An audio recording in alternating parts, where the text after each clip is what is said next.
Hi everyone, this is the second lecture on sustainability in ancient Egypt, and I want to focus on what happens after the Old Kingdom, which is the first intermediate period. And I've given you the dates here. If you're looking at the specific dynasties, it's part of the 7th all the way up to the 11th dynasty. And really what it is the collapse of the Old Kingdom. So we talked about the Old Kingdom last time. It's the Great Pyramid Age. We also talked a little bit about how it was starting to get drier and the Nile wasn't flooding as much as it normally did. Okay, so after the 6th dynasty, and I've given you the dates here, you see these massive buildings starting to come to an end in terms of building. And then really what you need to start thinking about is why is that happening and what can it tell us about Egyptian society? So if the pharaoh's ability to control the economy is actually true, then what is happening? Why are the pyramids not being built, and so on? And don't worry about this big list of pharaohs that I give here. I'm not going to ask you to name any of these.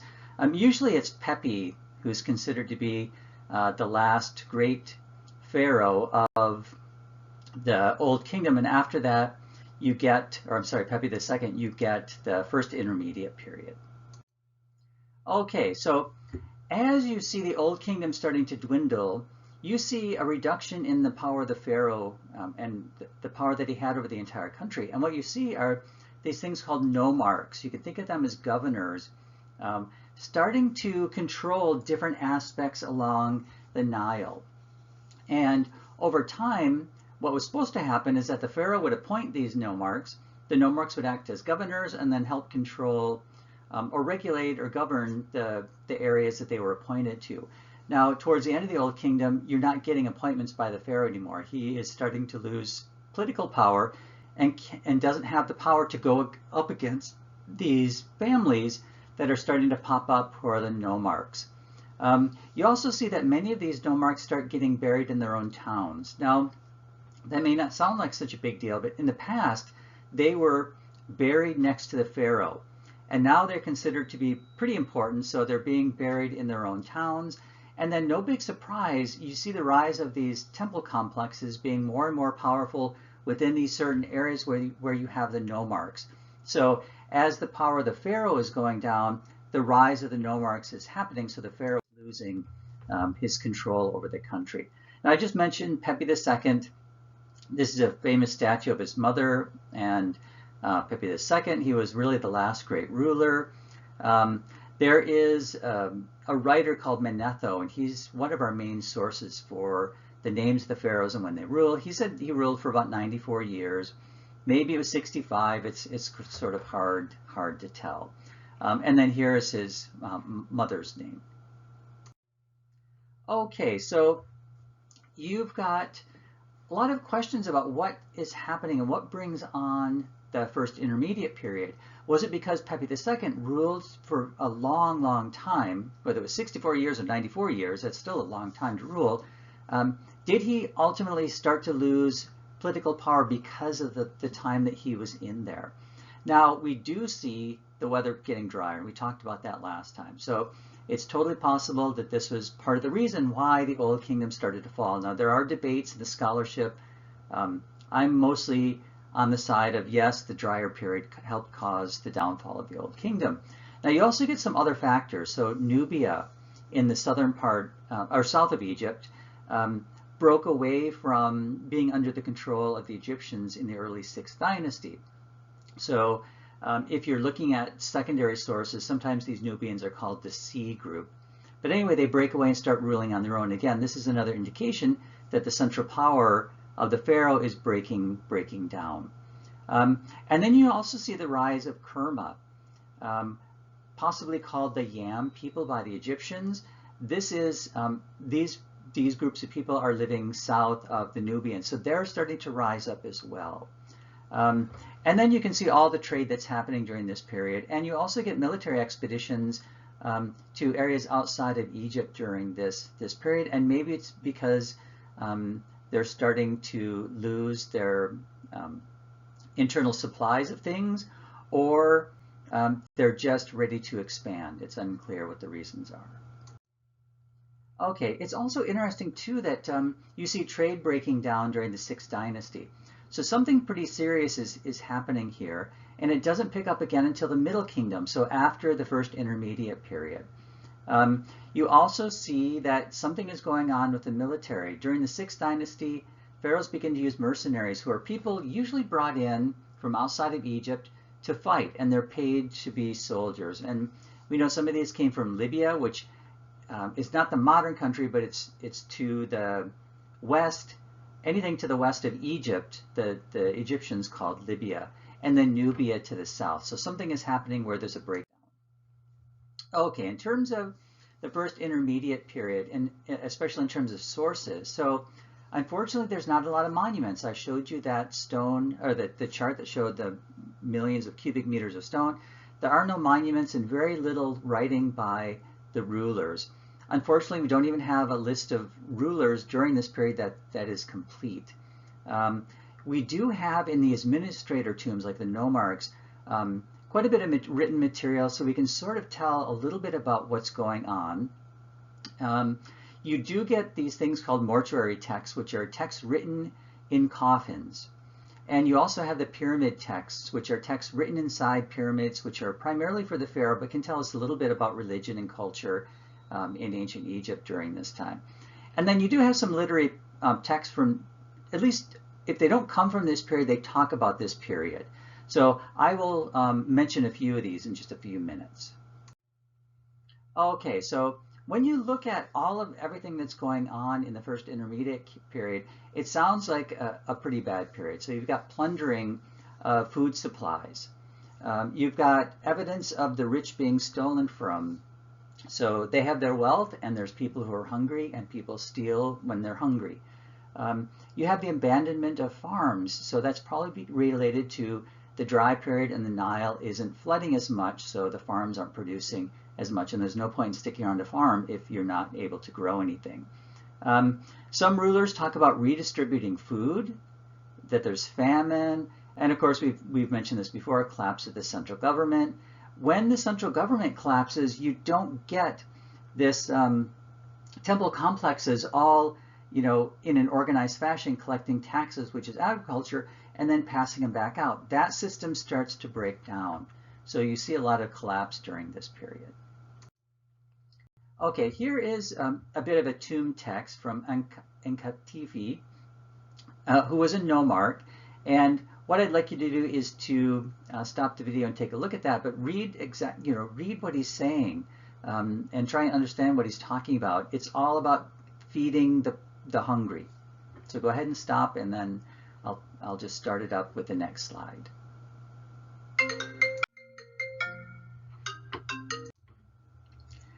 And we also have some documents that help tell us a little bit about what might be going on here. So there's something called the Hekanacht papers, written around 2000 BC.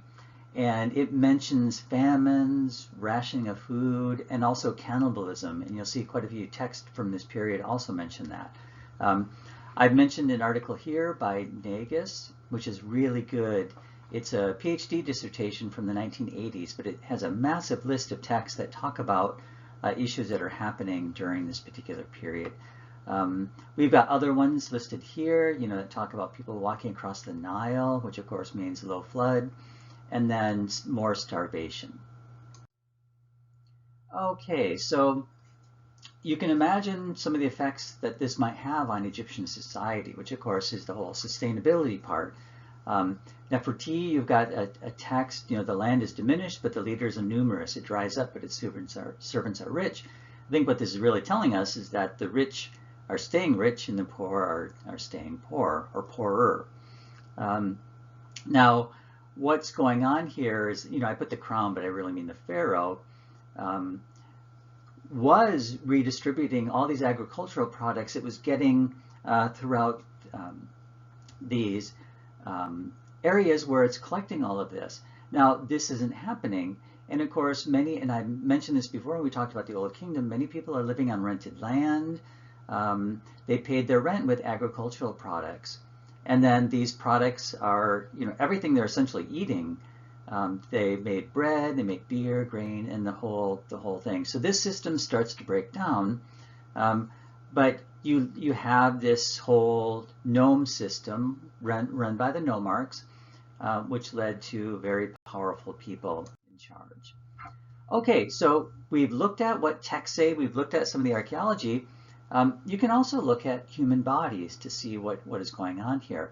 Now I'm citing some research in an article which I've given you here titled Reconstructing Ancient Egyptian Diet Through Bone Elemental Analysis Using LIBS. And so you can certainly look that up and read about it, but what it's looking at is strontium and barium evidence in teeth and bones. And what they're really talking about is something called biopurification. So what you have is in plants, you've got a certain amount of strontium and barium, and as it's eaten, it's removed through the food chain. So the higher up you get, the less you have. And we'll talk about this in just a minute, but when you look at the study, it's only looking at adults and people who might be considered middle class. And it was done on the lower jawbone. Okay, so I've given you here a chart on the evidence that they pulled out from these bones. I do give a quote here because, we've been talking about the ancient Egyptians drinking beer, and ethanol, alcohol consumption, will decrease strontium and barium ions. And so what they think is, that's probably not a big issue. Anyway, so what you can look at is the chart up here. And again, let me get my pen here. So these eras, so FIP is the first intermediate period. And you can see the strontium levels here, and then its relationship to calcium. And then you've got the Middle Kingdom, and you can see more than a doubling of the strontium ions in the jawbone. And then the relationship here, and then you've got the second intermediate period, which is slightly less. And then, of course, the relationship here. And then this is just a chart showing these numbers here. So what you're seeing is that the strontium levels in relationship to calcium are very much lower in the first intermediate period compared to the others. And what they think this indicates is that food might have been being imported.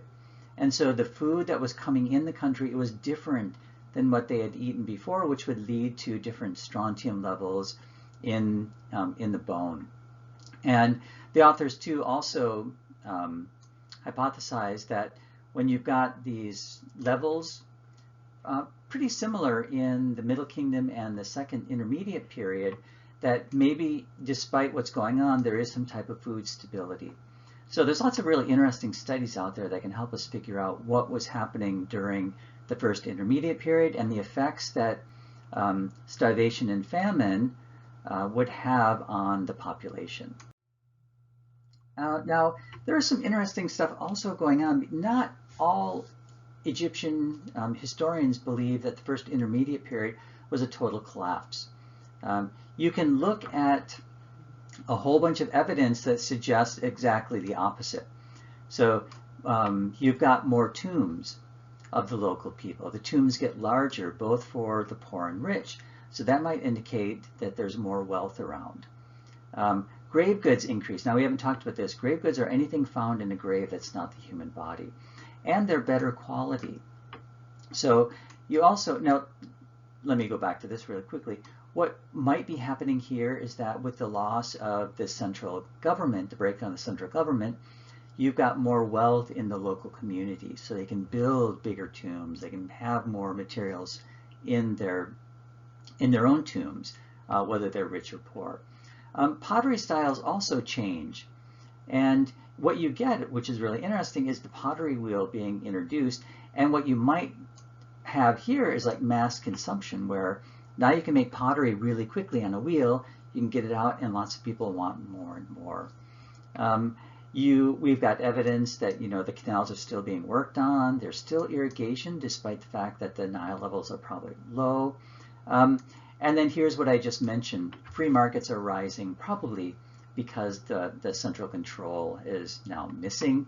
And then we also think that people were released from what we might call social constriction. So this relates to like the social justice aspect, where if you're poor, there's a certain job that you have to do, and if the central government isn't around, you might be free to do other things. And so, no big surprise, there's also indications that people were more free to move around and live where they wanted to. So what does this suggest? Maybe there's more famine, maybe there's a collapse of the government, but maybe you get a corresponding rise in freedom. And as I put here, assuming you could eat. So this may not be applicable to the really poor people who had no other options but to stay and just get whatever they could. But maybe there were benefits to having the collapse of a central government like what you had in ancient Egypt. One thing I do want to mention too before I stop the slides is that you do get a reduction in the quality of artwork. Now, reduction is sort of, a personal thing. So you start to see these sort of like miniature doll houses found in tombs in the first intermediate period. Now, they look a little primitive compared to what you might see in the Old Kingdom in terms of statues, but the interesting thing is that it tells you what's happening in daily life.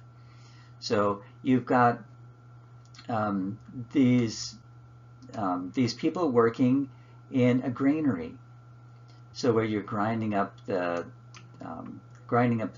wheat, and then making bread, and then doing the whole thing. And you can even see like people carrying things. So pretty interesting stuff.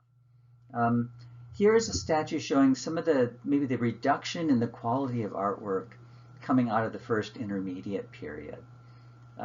There's lots of different ways, though, you can think about this. Maybe this is someone who's not an artist making a statue of his wife or his daughter, or whoever this might be. This may not be someone who is especially skilled in making statues.